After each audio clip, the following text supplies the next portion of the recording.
le ministre Mouyaya, porte-parole du gouvernement. Nous sommes ici à Genève, où des grandes réunions ont été successivement patronnées par la Première ministre et ses membres du gouvernement, devant un parterre d'hommes d'affaires, devant un parterre d'hommes puissants ici et en Suisse. Nous voulons donc en faire le point avec le ministre que je salue. Monsieur le ministre, bonjour. Bonjour Willy. Merci de nous recevoir ici pour parler, pour faire un peu un briefing à l'envers. Alors, je ne suis pas seul, je suis avec le patron de l'agence congolaise de presse, bienvenue Bakoumania, que je salue aussi, bienvenue. Bonjour Willy. Monsieur le ministre. Bonjour Excellence.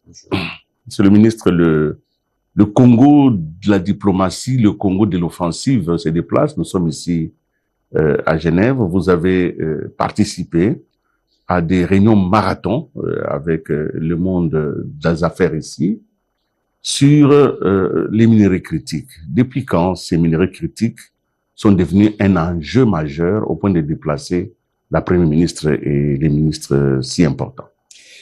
Écoutez, les minerais critiques ont toujours été un enjeu parce que finalement, depuis que ces pays existent, il a toujours été question de minerais. Après les caoutchoucs, ce sont les minerais dont on parle et on continue d'en parler. Mais il y a un constat, c'est que les Congolais ne tirent pas davantage profit de ces minerais. Et vous avez vu que le président de la République, dès son arrivée aux responsabilités, il en a fait une priorité. Non pas seulement dans le sens de s'assurer que ce qui est produit soit réversé aux Congolais, notamment à travers la gratuité, mais que les circuits de cette production et que toutes les bandes des trafiquants et tous ceux qui, par le passé, n'ont pas bien négocié les intérêts de l'État, que cela ne soit plus le cas. Je voudrais pas donner l'exemple des discussions qu'on a eues qui ont conduit à la révision du contrat du siècle, du contrat avec la Chine, et qui nous permet aujourd'hui d'avoir des rocades en cours de construction dans la ville-province de Kinshasa. Ce n'est qu'une illustration de ces besoins d'équilibrage, de ces besoins de s'assurer que les mines, ce que ça produit, profitent d'abord aux Congolais. Au-delà de ce qui est fait dans cet ordre, n'oubliez pas que nous avons fait du contrôle de nos ressources minières spécifiquement dans la partie est du pays, une priorité. Je voudrais pas vous reparler de Primera, qui est devenu plus tard Gold Trading, comme Gold Trading, et qui nous a permis très rapidement de mettre la main sur de l'or qui jadis passait par des circuits illicites et qui ont fait que en 2-3 années, on a vu des records en termes de production ou de commercialisation de l'or. Pour vous dire simplement que cette volonté d'appropriation du président de la République concerne d'abord le minerai sur toute l'étendue de la RDC, mais concerne aussi ceux qui, à l'extérieur, qu'on appelle les end users, sont ceux qui profitent de ces minerais. C'est dans cette démarche qu'il faut situer l'action que nous avons engagée, par exemple, contre Apple. Vous savez que Rubaya, c'est 20% des réserves du coltan mondial et qu'aujourd'hui, c'est pas simplement Apple, mais il n'y a pas une compagnie qui produit dans la haute technologie, qui ne recourt pas à des composants ou qui ne forme pas ces composants à partir de ressources qui viennent de la RDC. Et donc, c'est le travail qu'on a commencé et c'est ce travail qui a été malheureusement interrompu du fait justement de la guerre parce que, s'il faut, on y reviendra sûrement un moment, mais le modèle économique du Rwanda est un modèle de recel et qui bénéficie de ces trafics illicites et toute l'action portée par les présidents de la République qui visait à couper tous ces circuits est l'une des raisons, si pas la première, de la guerre qui nous est imposée. Et donc, ça c'est un point, sûrement qu'on y reviendra avec les discussions en cours. Mais à Genève spécifiquement, pourquoi Genève? Alors, durant les discussions, il y a quelqu'un qui a dit que Genève, c'est la plus petite des grandes capitales. En parlant évidemment sûrement de Paris, de Londres, en comparant tout ça, mais Genève est une place critique en termes justement de ceux qui financent, de ceux qui commercialisent toutes ces substances. Et nous, lorsque nous voulons parler de traçabilité, ça veut dire que nous voulons être en mesure que ceux qui achètent ou qui bénéficient de ces minerais qui viennent de chez nous sachent de quel trou il est sorti. Parce que le Rwanda, qui commercialise de minerais produits illicitement de la RDC, n'est pas en mesure de démontrer ou de dire dans quel trou ces minerais sortent, parce que forcément, ils n'en ont pas. Et donc, nous, ici, nous sommes venus dans le cadre d'une discussion avec ces principaux acheteurs pour leur dire, écoutez, nous tenons à la traçabilité. Et parce que ces grosses boîtes, toutes, ont des obligations, notamment éthiques, qui requièrent que dans la chaîne d'approvisionnement, il n'y ait pas de minerai de sang. On ne va pas reparler du diamant du sang avec ce qui se passait au Libéria ou au Sierra Leone il y a des années, mais qu'ils ne soient pas, eux, resellers ou ceux qui achètent des produits qui sont les résultats des massacres, des viols, etc. Et nous avons rencontré plutôt un parterre des personnes qui ont été très disposées, et nous avions pour ça une très très bonne avocate, la première ministre et chef du gouvernement, qui elle-même a réussi à expliquer le sens de notre démarche. Et je crois que dans ce travail de changement de narratif que nous portons tous, vous étiez dans la salle, vous avez compris que notre message est entendu, notre message est compris. Et donc, dès notre retour, nous mettrons en place, nous travaillerons justement sur ces mécanismes qui nous permettra d'avoir une plateforme avec ces acteurs, acheteurs, qui nous permettra à terme d'avoir davantage de traçabilité, davantage de transparence sur les circuits d'approvisionnement de ces grosses boîtes avec des minerais qui viennent de Chine. Monsieur le ministre, vous savez bien que le business est rarement compatible avec la morale et l'éthique, et que les opérateurs économiques sont des hommes économiques, donc ils cherchent leur intérêt. Quel est l'atout, quel est l'argument majeur que le gouvernement a amené ici à Genève pour que ces multinationales ne vont pas changer leur façon de s'approprier les richesses du Congo parce que vous avez un bon discours? Quel était l'argument? Mais ça a déjà commencé à changer. Vous parlez de morale et d'éthique. N'avez-vous pas entendu Apple dire qu'il s'approvisionnerait plus dans la région? Parce qu'il y avait justement des soupçons qui pouvaient entacher, parce que qu'on ne vous trompe pas. Si justement les diamants du sang a permis de mettre fin à un certain nombre de choses, si aujourd'hui vous êtes journaliste spécialiste sur les questions minières, il y a des processus, des certifications, notamment c'est de la CIRGL, mais c'est parce que nous tous on veut s'assurer que c'est que nous utilisons pour produire nos téléphones ou nos ordinateurs ne doit pas être les résultats des viols ou des massacres, parce qu'il est possible de l'obtenir sans violer massacre. Et c'est pourquoi la première ministre s'est déplacée, dire, écoutez, plutôt que de vous référer à des circuits illicites, à des circuits qui peuvent entacher le côté éthique, même si on est homo économique ou tel que vous le dites, mais je crois que davantage, nous sommes à Genève. Genève ne représente plus ce qu'il était à l'époque, comme certains appelleraient paradis fiscal. Même aujourd'hui, il y a des exigences sur la nature et les sources des différents fonds qui veulent être logés ici.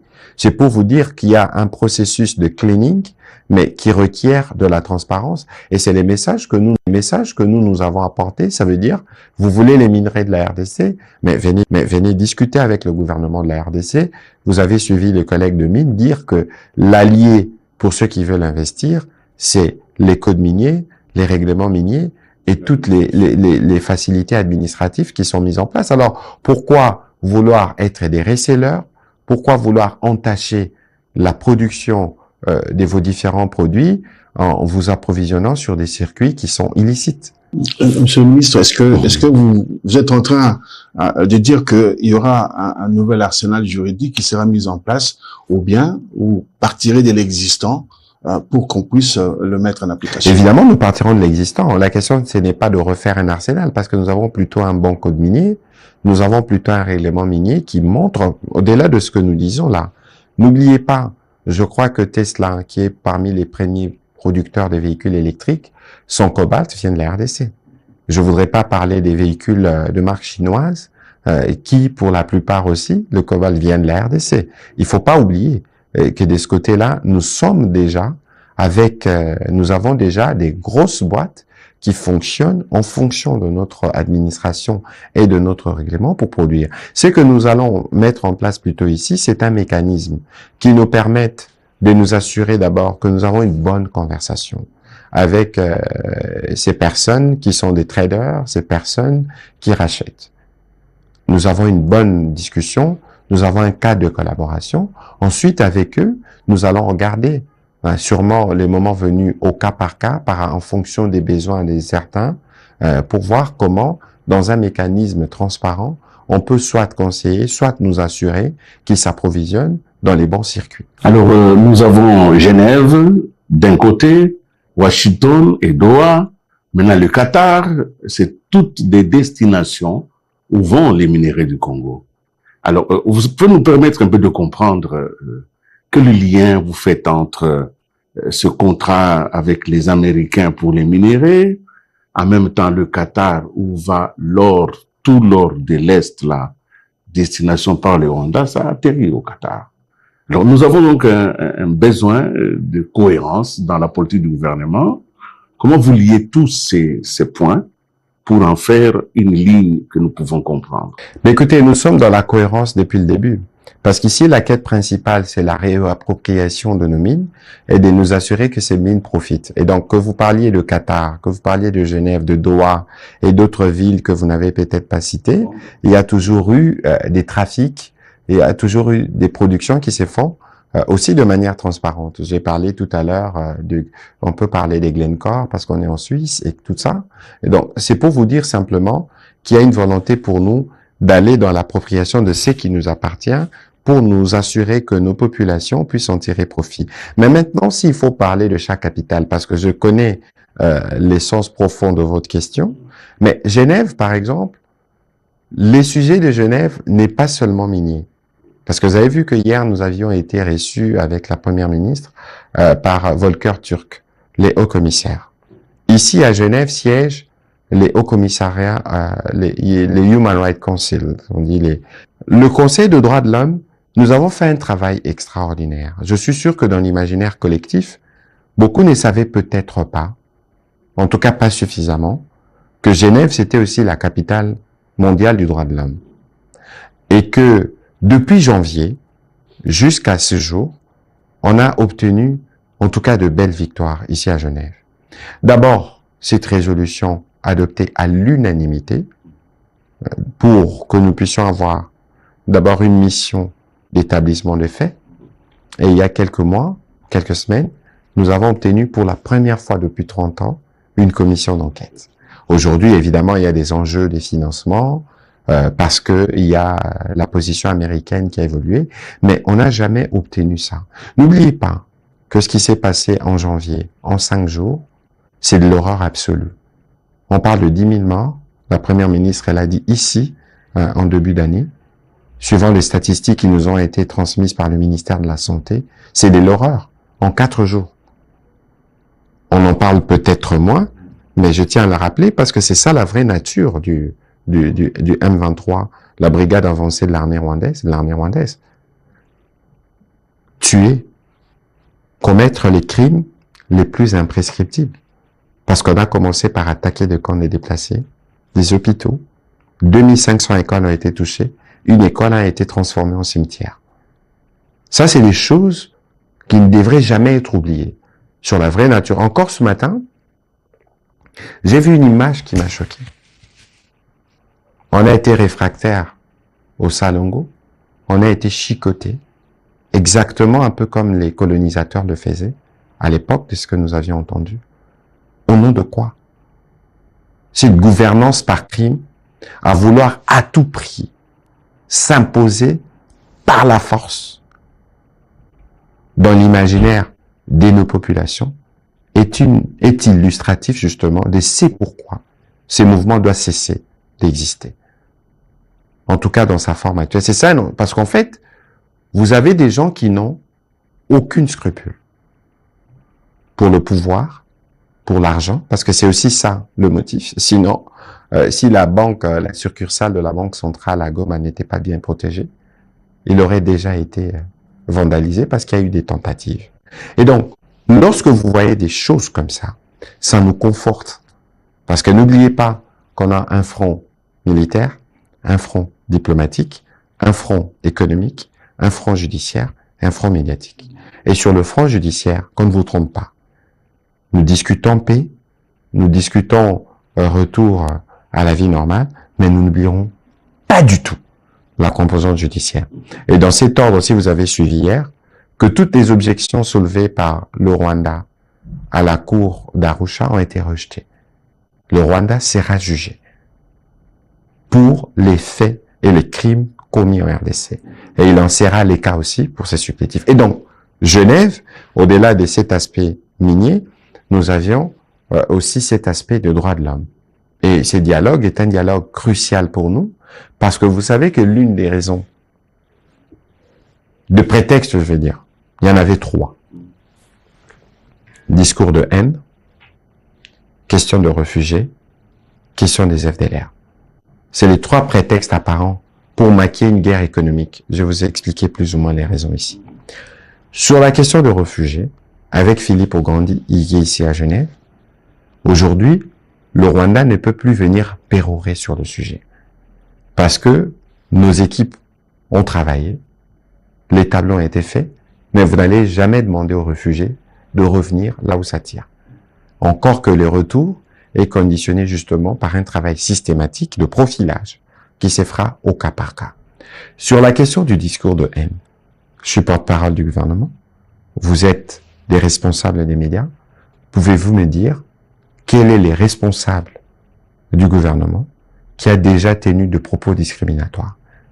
Et même dans la pire des hypothèses, est-ce que cela doit justifier les massacres d'autres communautés, comme on l'a vu en juillet dernier contre les Hutus dans le Rutshuru, plus de 300. Ça veut dire que nous, de notre part, nous avons pris conscience et nous savons que les questions qui concernent la RDC au regard de la sensibilité, de l'immensité des enjeux du pays, ces règles aussi dans les capitales occidentales. Ça, c'est l'exemple de Genève. Doha, on le sait. Et d'ailleurs, vous avez vu que l'émir du Qatar est passé à Kinshasa.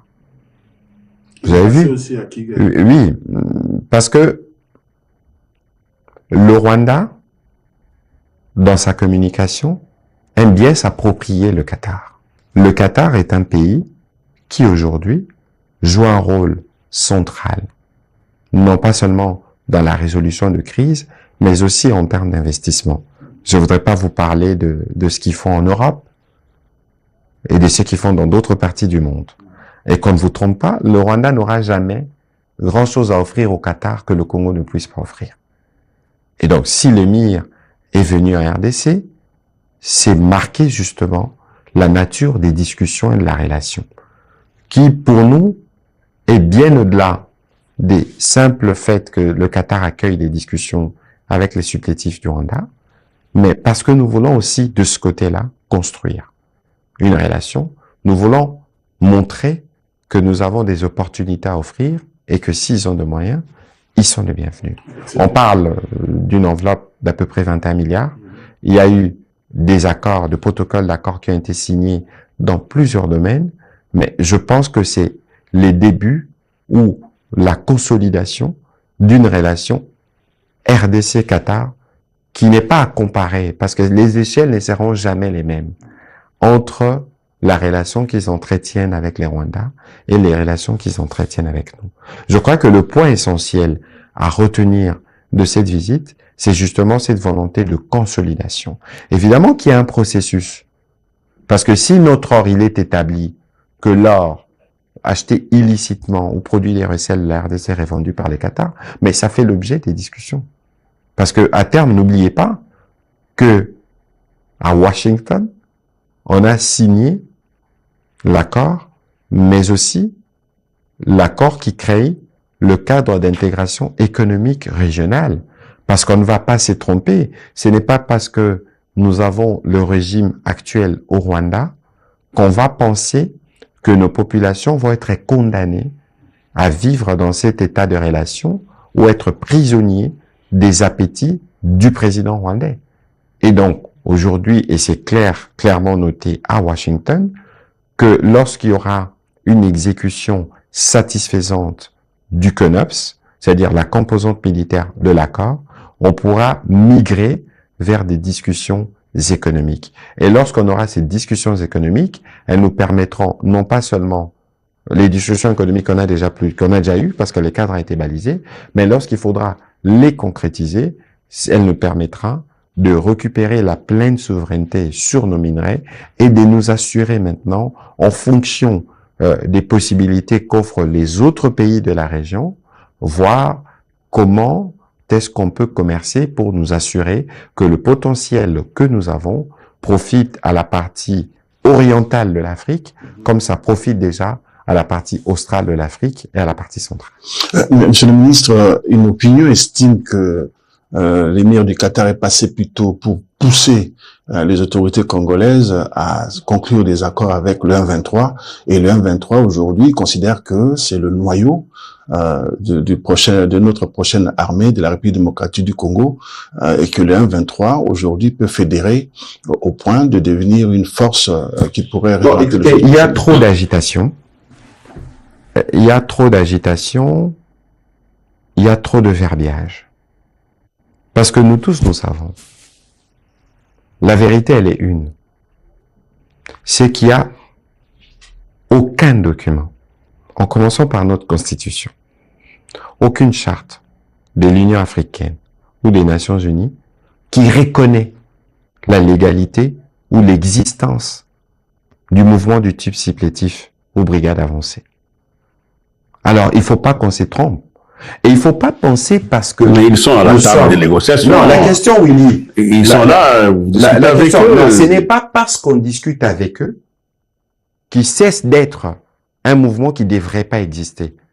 Qui cesse d'être un mouvement. Je crois que c'est leur vraie nature et qu'on ne vous trompe pas. Les discussions que nous faisons doivent conclure à quoi? Dites-moi. Dites-moi. Les discussions vont conclure, on va dire. C'est les feux. On va dire, écoutez, on va dire. On prend l'armée de ces supplétifs. On dit, venez, vous devenez une partie de l'armée nationale. Vous pensez que les discussions, c'est ça? Alors, il faut pas tromper. Il faut pas tromper les peuples des dieux. Parce que nous sommes un gouvernement. On va jamais se mettre dans un jeu de ping-pong avec ceux qui sont appelés à disparaître. Dans la forme actuelle. Qu'on vous trompe pas. Il faut pas, Willy, j'en arrive. Oui. Il faut pas vous faire des illusions sur la finalité des discussions en cours. Ils vont sûrement trouver autre chose, mais sur la forme actuelle, ils n'existeront plus. C'est ça la vraie vérité. Qu'ils ne veulent pas admettre. Et donc, toute cette agitation, toutes ces campagnes, tous ces mensonges, et toutes ces explications qui reflètent en rien l'esprit des discussions, c'est dans une seule volonté. Justifier leur existence et penser à entretenir une certaine clientèle. La solution De toute façon, je reviens. Oui. Parce que n'oubliez pas que l'accord de Washington, qui est l'accord mère avec le père, le Rwanda, fixe le cadre.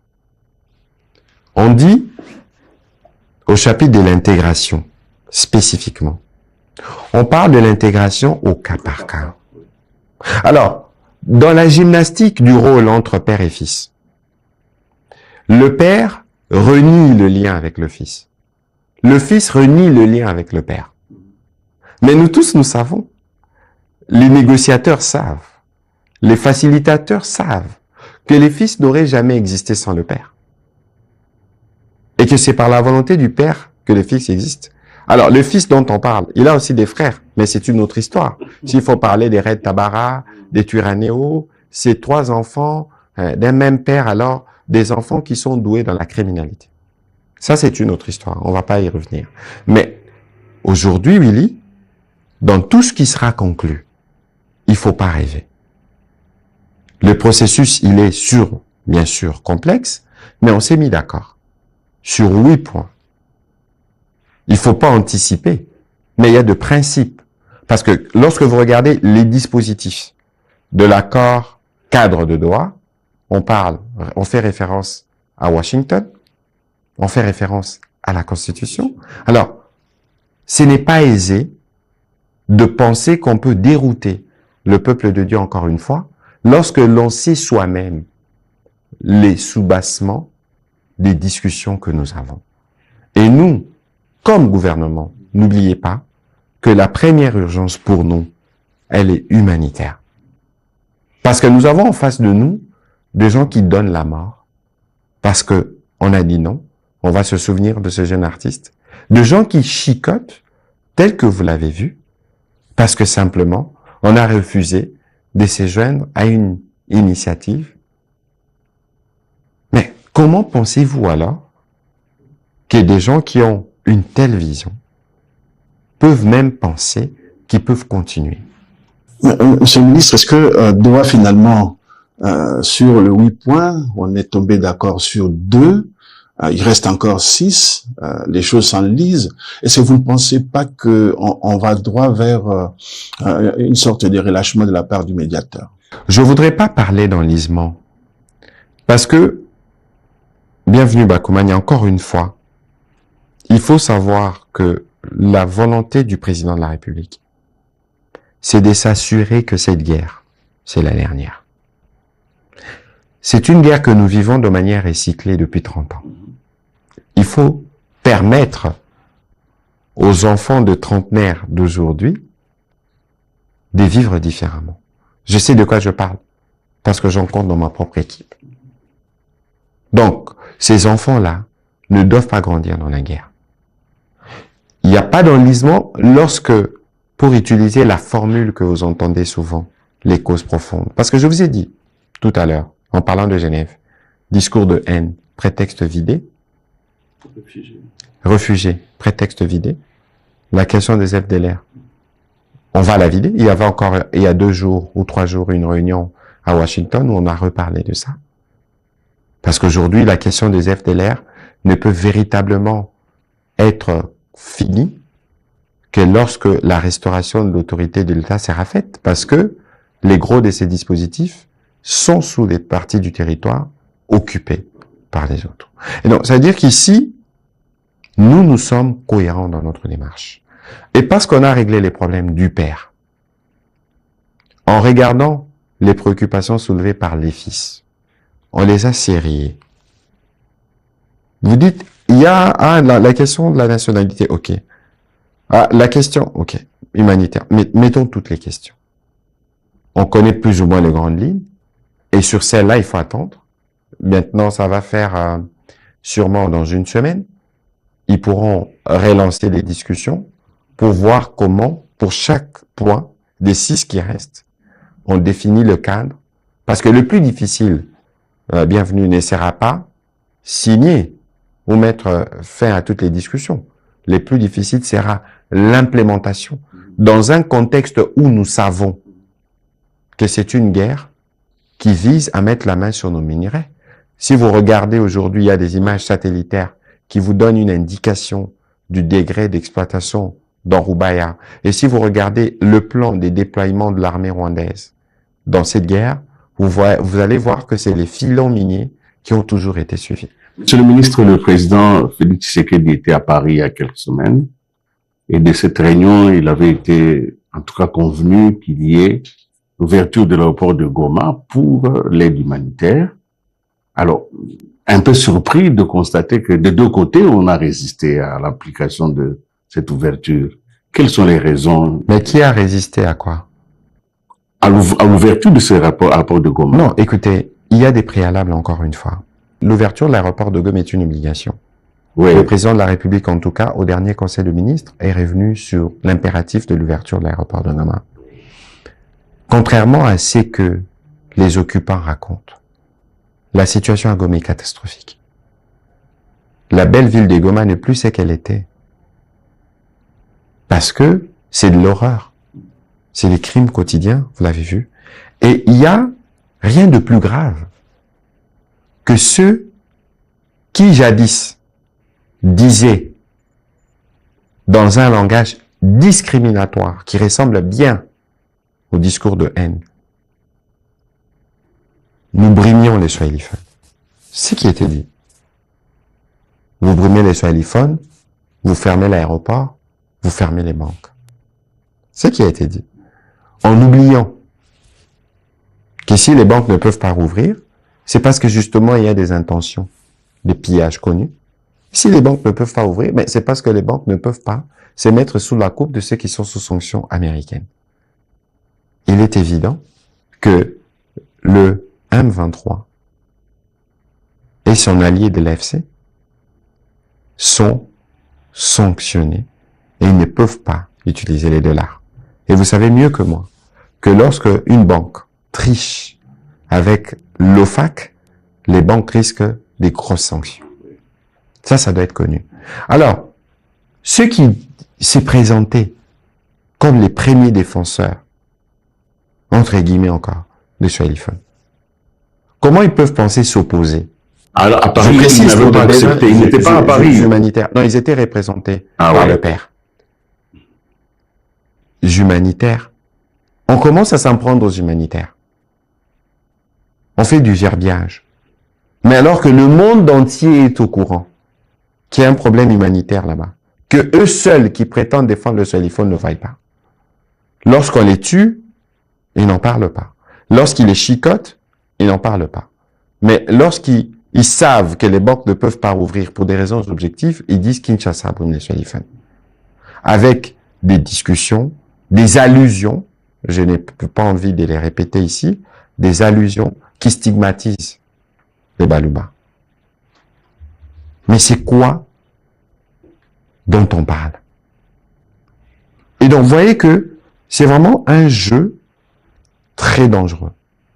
Non seulement qu'on fait les jeux de l'agresseur, en lui permettant d'occuper une partie de notre territoire, en pensant pouvoir exporter ses habitudes de torture en pleine journée, en pleine ville, en pensant amener ses habitudes des fermetures, parce que qu'on ne vous trompe pas, les journalistes à Goma ne sont pas libres.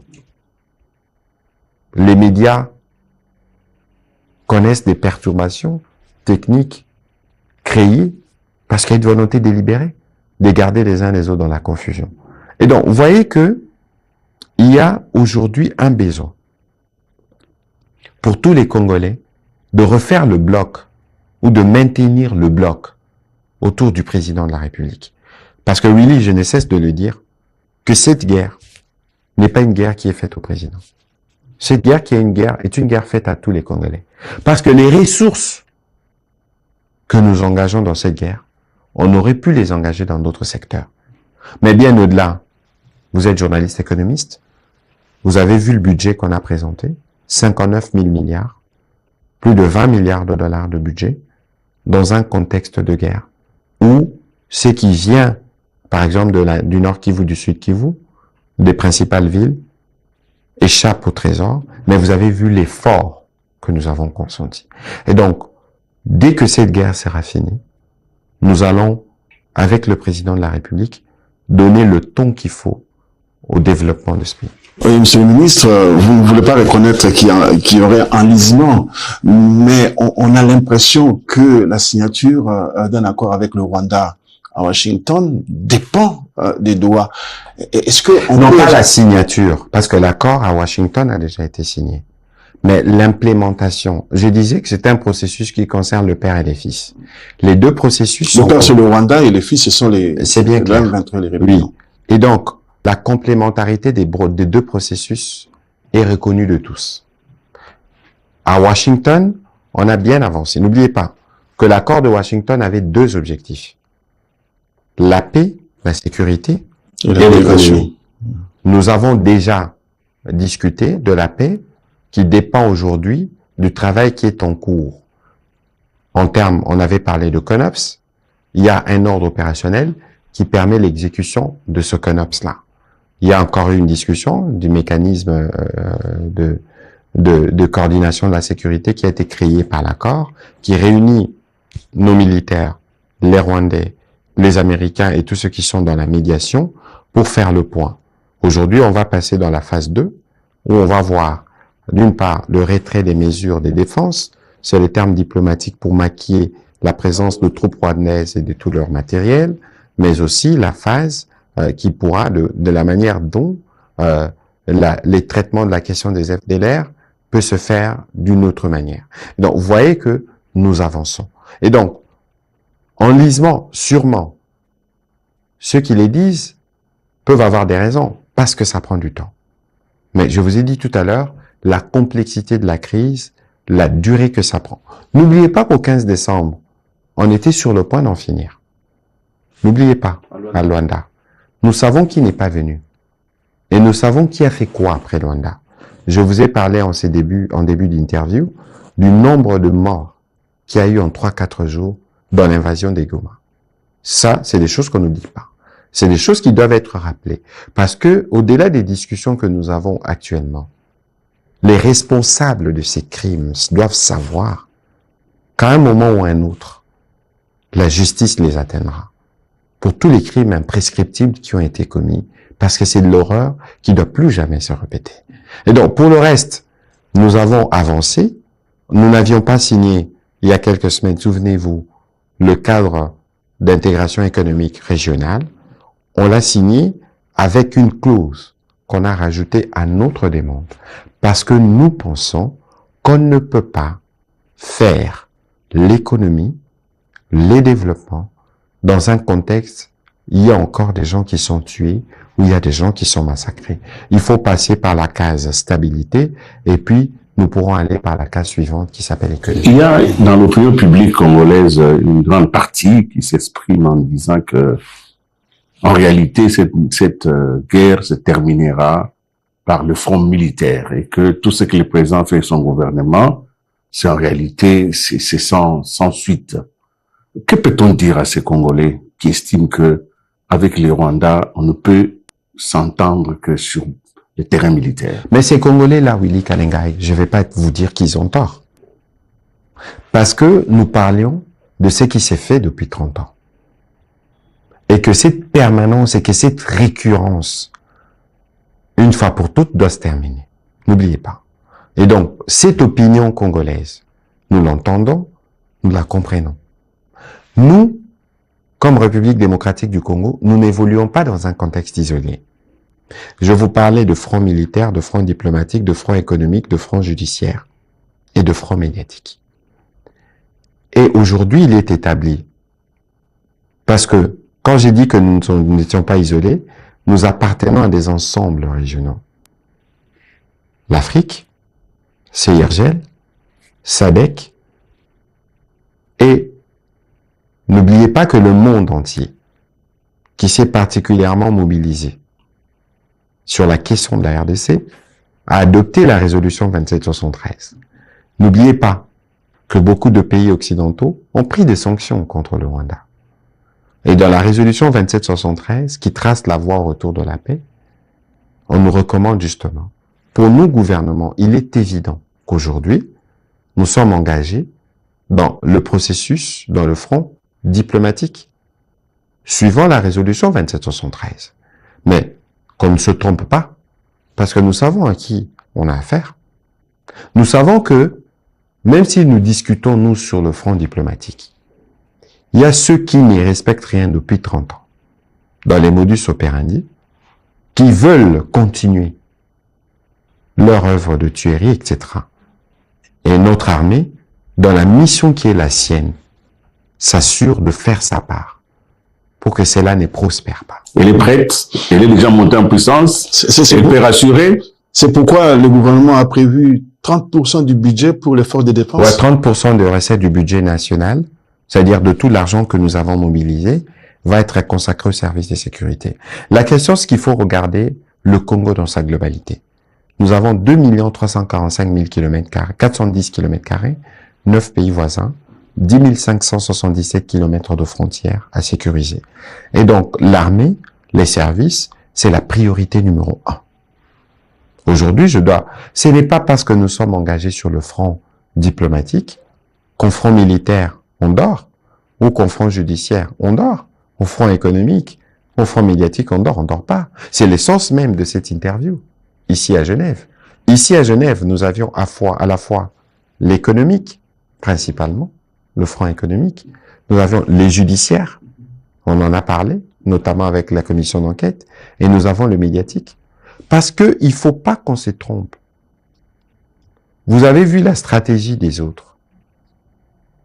Le mensonge. Permanent. La désinformation. Permanente. Vous êtes à Doha, vous signez l'accord cadre, et très rapidement, on vous balance une vidéo qui a été préenregistrée. On veut vous dire, un peu comme avant Doha égale après Doha. Mais parce qu'on veut maintenir cette clientèle dans la confusion. Mais regardez la réaction même du père et de toutes les parties engagées. Parce que nous, on a franchi une étape.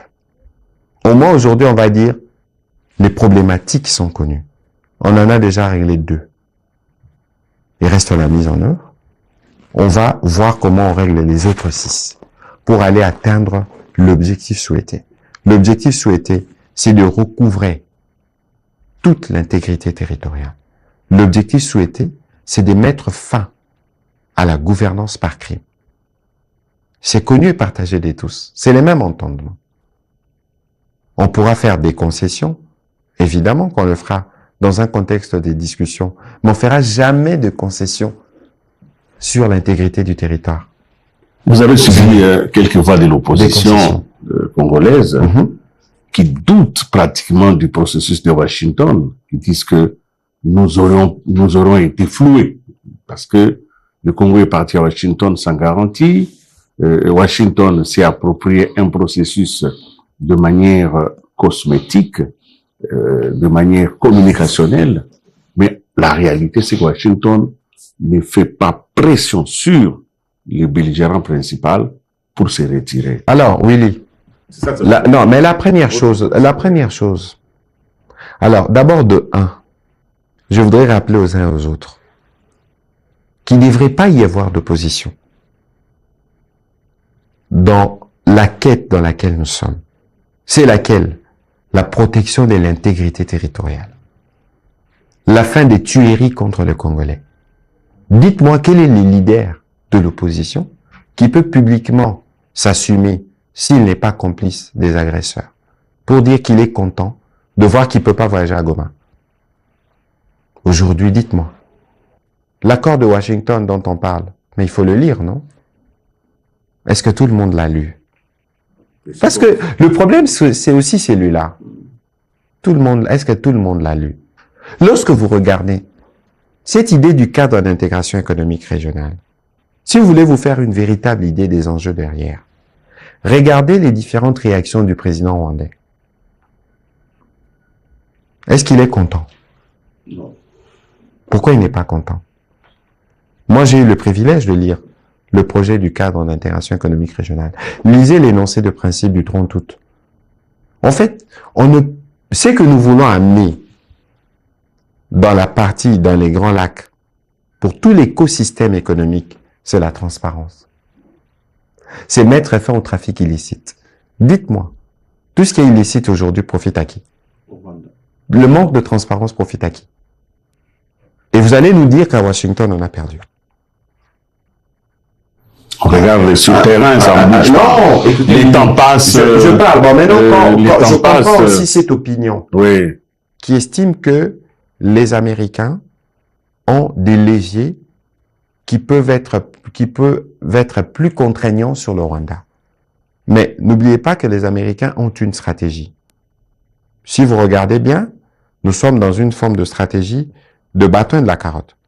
N'oubliez pas que le numéro 2 de fait du régime rwandais sous sanctions américaines. N'oubliez pas. Ces sanctions n'ont pas été levées. Ça veut dire que parce que nous voulons aller à la paix, parce que dire la paix veut dire concession, on discute. Et parce que eux, ils sont les médiateurs, ils regardent les attitudes des uns et des autres. Ils regardent comment chacune des parties assume sa part de responsabilité. Et donc, les moments venus, par rapport à l'objectif de la paix qui est déjà annoncé par les présidents américains. On n'a jamais vu, Willy, en parlant de Washington, on n'a jamais vu un tel niveau d'implication. On peut dire tout ce qu'on veut, mais on n'a jamais vu un tel niveau d'implication. Le président Trump lui-même a reçu, non pas ses homologues, mais les ministres des Affaires étrangères. C'est historique. Et donc, dans les jours qui viennent, il pourra recevoir le président Tshisekedi et le président Kagame dans les mêmes ordres. Donc, je crois qu'il y a évidemment cette forme de volonté d'aller vite au retour de la paix, mais au regard de la complexité de la situation, ça prend sûrement du temps pour nous-mêmes aussi, parce qu'il y a besoin d'intervenir, notamment au plan humanitaire. Mais je pense qu'il faut avoir foi dans les processus. Monsieur le ministre, nous allons terminer cette interview, mais je voudrais vous poser une question de foi, une question de conviction. Au regard de tout ce que vous savez sur ce processus, tout ce que vous avez dit ici, et forcément ce que vous ne nous avez pas dit. Je suppose qu'il y a des choses que peut-être nous ne pouvons pas savoir. Quel est le chemin critique qui nous amène à la paix, selon vous? Est-ce qu'on peut s'hasarder de mettre un point sur un calendrier? Peut-on mettre une date? Avons-nous le droit de mettre une date au regard de tous les éléments que vous avez? D'abord, il ne faut pas laisser croire aux compatriotes qui nous suivent qu'il y a des choses que nous faisons que nous ne leur disons pas. Nous, je pense que vous êtes des témoins, on a fait de la redevabilité et de la transparence un exercice permanent. Et ce que nous faisons, nous les faisons pour les Congolais. Peut-être que nous ne pouvons pas communiquer sur certains aspects parce que c'est des choses qui n'ont pas encore pleinement abouti, ou c'est des choses qui peuvent relever, par exemple, des ordres opérationnels militaires, et que communiquer sur des éléments comme ça peut perturber ce qui doit arriver sur le terrain dans l'objectif d'atteindre la paix, mais nous n'avons rien à cacher. Dans ce qui se passe, nous n'avons rien à cacher. On ferait pas des médias un front, on ferait pas de la transparence un fond, parce que c'est la seule manière, ou la meilleure manière de combattre la désinformation et les poisons rwandais en face de nous. C'est évident. Alors, maintenant, Willy Kalengai, je me souviens que cette question a été posée à ma collègue, Lamina Fête, après la signature de l'accord. Si ça ne devrait dépendre que de nous, la paix aurait déjà été faite. Mais n'oublions pas que la paix, nous devons la faire avec les autres, le père et les fils, et dont on connaît l'agenda, dont on connaît les méthodes. C'est pas pour rien qu'on veut faire l'économie. On veut racoler l'économie immédiatement à la paix, parce que c'est l'une des raisons de la guerre. Et l'économie que nous voulons construire, c'est une économie qui doit se faire dans un cadre où il n'existera plus de groupes comme les 23. Parce que c'est un groupe comme tous les groupes armés qui est appelé à disparaître. On ne peut pas continuer à penser qu'on peut reconstruire cette partie de notre pays en ayant de groupes de ce type. C'est un impératif. Évidemment, il y a des aspects ou des conséquences qui seront tirées de toutes les discussions en cours, de comment il y aura évidemment forcément de mesures transitoires, de comment on va s'assurer de renforcer les services et tout le reste. Mais Willy Kalengai, la paix, je considère que nous sommes sur la bonne voie. Lorsque je regarde la volonté du président Trump, plusieurs fois exprimée à travers son envoyé spécial, le docteur Boulos, lorsque vous avez vu l'émir du Qatar arriver lui-même à Kinshasa, ne vous y trompez pas, l'impératif principal pour lequel le président avait même promis, s'est même engagé, a même engagé sa vie d'ailleurs, c'est le retour de la paix, ne l'oubliez pas. Et je pense que tous ces acteurs, le président Faure Gnassingbé, dans la suite du président Lorenzo, tous ces acteurs sont pleinement impliqués. Et lorsque je regarde ces niveaux d'implication, je pense que la paix arrivera au bout de ce processus.